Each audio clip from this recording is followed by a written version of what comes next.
Okay, well, I think we're ready to keep this show rolling before everybody else shows up, and I get grumpy because I want to go home at 10:30. So we'll keep this show going right along. Next comic coming up to the stage. Actually, you guys ready to keep the show rolling? I'm a horrible host. You guys ready to keep the show rolling with more comedy? Cool. All right. Next comic coming to the stage. I see this guy everywhere. Like this dude is just all over the place. You catch him at comedy shows, catch him at swap meets. Like he is just all over the place. Just grinding, and he's here, came all the way from, where are you from? Okay, from parts unknown, all the way from parts unknown, someplace far, far away. Give it up for my homie, Mr. Hamza, everybody, give it up for him.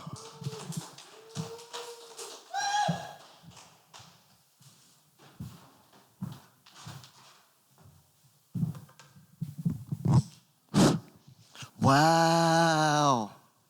That's the sound foreigners make when we can't believe something. Please give it up for yourselves for coming out and the host, please. Yeah, I just love a full house. I just want to say that first. And you guys should feel really special. This entire stage, setup, everything was just for y'all too. Y'all should feel really good. All these lights set up, everything is like these two. It's a private show. But I kind of timed this set wrong. I gotta pee right now. Personally, I hate when people can hear me pee. I hate that shit. I feel like they didn't see me naked, but they heard me naked. I especially hate peeing on dates. You know, I take a girl out. Like, yeah, I gotta use the bathroom. Clearly, it's gonna be a cheap establishment if I'm taking the girl out, right? So you can hear through the walls. You know, the walls are thin. I go to the bathroom. She hears my piss combination. She's like, ooh, he a piss, piss, splash kind of dude? I can't fuck with him. I only fuck with splash, splash, pee. That's a sign of being tough. I was really depressed, you know. I was going through a lot, you know. And I'm slowly starting to feel better and appreciate life more, but I can't tell if this new outlook is like an actual epiphany or I still feel the effects of the shrooms I took. I'm gonna wait it out a few days, see how I feel, you know, if I still feel this way and it was real. If not, I was just high. But I was so high when I was on shrooms that I put the food I want as my destination. I put Doritos in Google Maps. Just get me to the food. I'm a starving artist. Like, I'm actually starving. Like, if y'all want to buy me something after this set, I'd appreciate it. It'd be really nice, you guys. But it's kind of weird being a starving artist and being pescatarian, because then you got to be like, but I can't eat that, though. You give me that other thing if you want, but, you know, I got a diet, even though I'm homeless. I don't know if anybody here knows what pescatarian means. I said that to my friend. He was like, wow, congratulations on your new faith. Fucking idiot, man. But it basically means, like, you're a vegetarian, but you still eat, like, fish and pussy and stuff like that. Who eats pussy in here? He was like, I do. She looked at him like, you better. Yes, this is a requirement of the relationship. I hope it keeps the relationship strong. Yeah, you know, it's okay to eat fish, though, because they don't have any feelings. Who said that? Nobody knows? Okay. I guess nobody here's cultured. Kurt Cobain said that. I don't know if it's true. I'm pretty sure they look like they're suffering when I don't kill the fish, so what am I talking about? But sometimes I eat whole fish and I can see the pain in their eyes, like, you know, because, you know, the last emotion they felt before they. Anyway, I was watching this documentary on, I don't support animal suffering, you know. I was watching this documentary about, not a documentary, an infomercial about abused animals. And you know, they'll have the commercial with that song, In the Arms of an Angel, and be like a dog. I'm like, stop recording, save the animals. The fuck? How does that shit work? What do they do? You're like, hold on. He's like, you got that? Thanks for the footage. I'll be back with money. But I was watching this documentary about lions in Africa. Shout out to Africa. I'm from Africa to answer half of his two-part question. But nobody cheered. Like, fuck Africa. People started to look down when I said it. We have no support. No, but I was watching, before I go further about documentaries, nature documentaries, I don't want no American narrating my documentaries unless it's Morgan Freeman. If not, it has to be an old British white dude. Fuck, I watch the TV. The African lion sleeps or fuck this shit. I want that British accent and that weathering in his voice, you know, so that's what makes it good.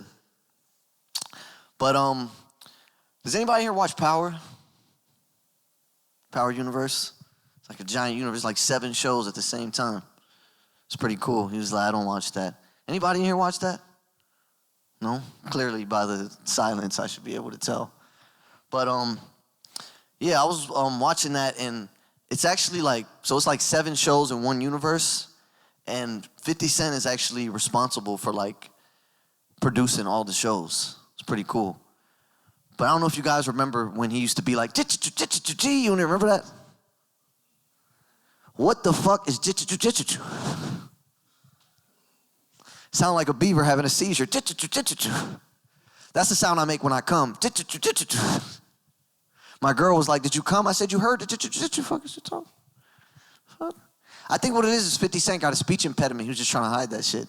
The producer was like, God damn it, 50, only 2 jitchus.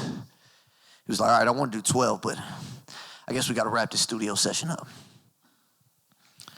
There was a crackhead that played a crackhead. There was a dude, a crackhead that played a crackhead. He might have been a real crackhead. It was really convincing. But there was a crackhead on Power, and I saw him play a crackhead on another show. And if I get casted as a crackhead twice, I think I'm going to start reevaluating my life. Like, that's kind of, they're telling you something with that. They're like, yeah, you just have that look. It's perfect. Once is okay, but yeah, we'd like to cast you as a crackhead for the 4th time. You just have that look, so. I saw this, I was scrolling on Instagram and I saw like this advertisement for a documentary they're doing about Shaq and like his philanthropy and stuff like that. And he was in a McDonald's. He was just in a McDonald's in like some big city. And he comes up to a homeless dude. He's like, you want 1 McChicken or 2? I buy homeless dude chicken McNuggets all the time. They didn't do a documentary about me. Sometimes 3, sometimes 4. Sometimes I add fries and they didn't even ask. And it cuts to him talking. He's like, just because I have more than a regular man doesn't mean I think I'm better than a regular man. They should do one for me. Local comedian helps community. Just because I have less than a regular man doesn't mean I think I'm better than a regular man. Hamza, Aberra, struggling comedian. Hey, you want 10 McChickens or 15? Beat that, Shaq. Shaq, from what I heard, Shaq loves his mom. Anybody here love their mom? Yeah. Anybody that came later was like, this might be on camera, fuck. I don't want her to know. Well, I don't. No, I do, but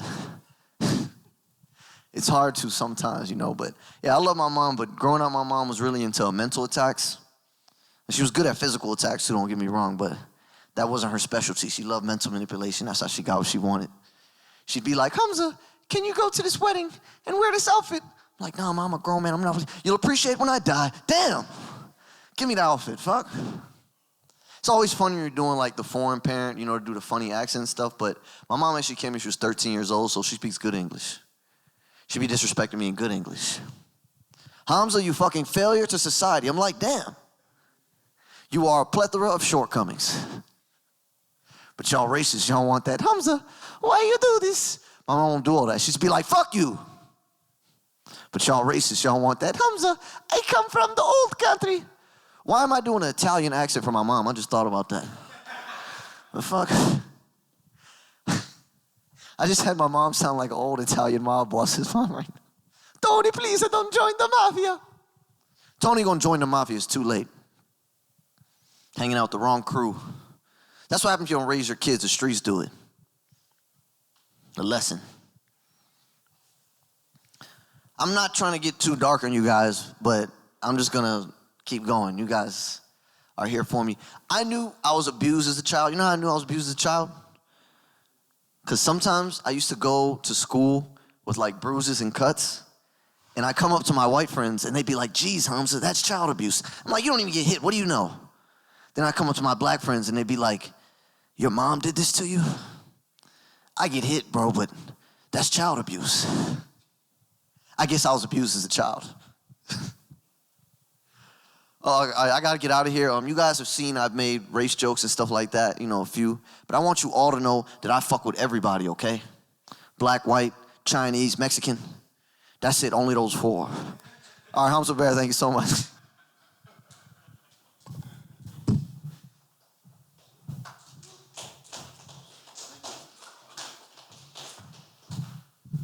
Here we go for Hamza. Everybody let him hear it. Hamza was talking about the homeless people. I don't know.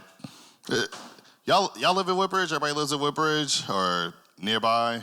Where you live at?